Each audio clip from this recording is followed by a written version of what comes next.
everybody. Welcome to Monday Morning Must Knows. My name is Merlin Broken Record Rothfeld. Why broken record? Well, because the market's all-time highs yet again. NASDAQ, S&P ripping through all-time highs. Dow got close.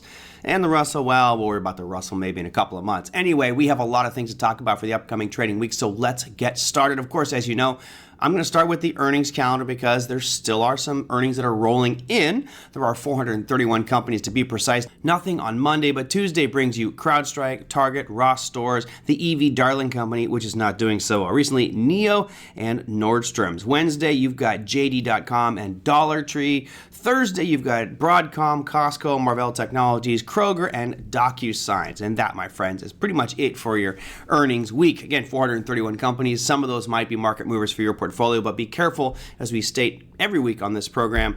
It doesn't matter whether they come out with good earnings, bad earnings, because they may lower their forecast, raise their forecast, and anything can happen. So be careful with all of those on earnings. Now let's get to some bigger picture items. We're going to talk about rate statements. No, not the U.S. We do have across the border coming through. That's right. Well, across the border, we've got our neighbors to the north. That is going to be the Bank of Canada coming in at 5%. Right now, they're currently at 5%. They're expected to stay the same. That's going to happen Wednesday at 9:45 a.m. Eastern Time. But there's one more to think about, which is pretty impactful as well. They've been stuck at 4% for quite a while. That's the ECB, the European Central Bank. Right now, they're at 4.5%, and expectations are they're going to stay at 4.5%, although I have heard that there's talk about them potentially raising or lowering. Who knows? It's all speculation at this point. Right now, the general market consensus is staying the same at 4.5%. That will be Thursday at 8:15 a.m. Eastern Time. Now, why is this important? It's important because right now the United States is kind of the benchmark for the world with regards to rates, and we have been holding, and we're starting to see inflation tick up just a little bit. Well, the ECB has been holding as well, so most likely they will follow suit with what we do. However, if conditions deteriorate or get better over there, they may jump and become a little bit more proactive there with the rate announcement. Anything that deviates away from the expectation could cause a tremendous amount of volatility, and that's why we should pay attention to it. All right, our next piece of news brings us back to the United States. Of course, Jerome Powell, the most important man in the world, the most powerful man in the world, he is going to do a couple of big speeches this week. The first one is going to be on Wednesday at 10 a.m. Eastern Time. These are semi-annual monetary policy meetings that he holds.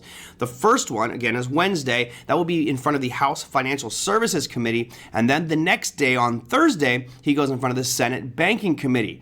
Now, I expect there to be a bit of fireworks, a bit of grilling on Jerome Powell and what he's doing for inflation and GDP and unemployment, all these things that they're supposed to be looking at. And maybe some of his comments could cause more volatility in the market. The important part to know is he will be speaking at that time, so I would expect there to be sharp moves up and down throughout his presentations based off what he says. And finally, we bring us to our last piece of information for the week, which is actually a five-fer. That's going to be the unemployment and jobs data. We'll kick things off early in the week. That's right. We start off with the ADP non-farm employment change on Wednesday at 8:15 a.m. Eastern Time, followed up on that same day at 10 a.m. by JOLTS job openings. Now, the ADP non-farm employment change is certainly the bigger of those two, but either one could have an impact. We have our standard unemployment claims coming out on Thursday, and then finally, we have our unemployment rate and non-farm employment change. Right now, the expectation is that we're going to see a significant decline in non-farm employment change, going from 353,000 jobs to only 190,000 jobs. That's a pretty big contraction. However, the unemployment rate itself is expected to stay right at 3.7%. Now, as I've mentioned many times throughout these videos, it's important to know when these announcements come out, but don't hang your hat on what that number might be. It's just knowing that at this time, there's supposed to be this data release, and it could miss, it could disappoint, it could be better than expected, and that will just create some volatility in the market. The best thing to do is to be a bit more cautious, step back from the markets for a little bit, let that news filter through, and then wait for those trends to develop after that. That, my friends, is your Monday Morning Must Knows. We'll see you next week.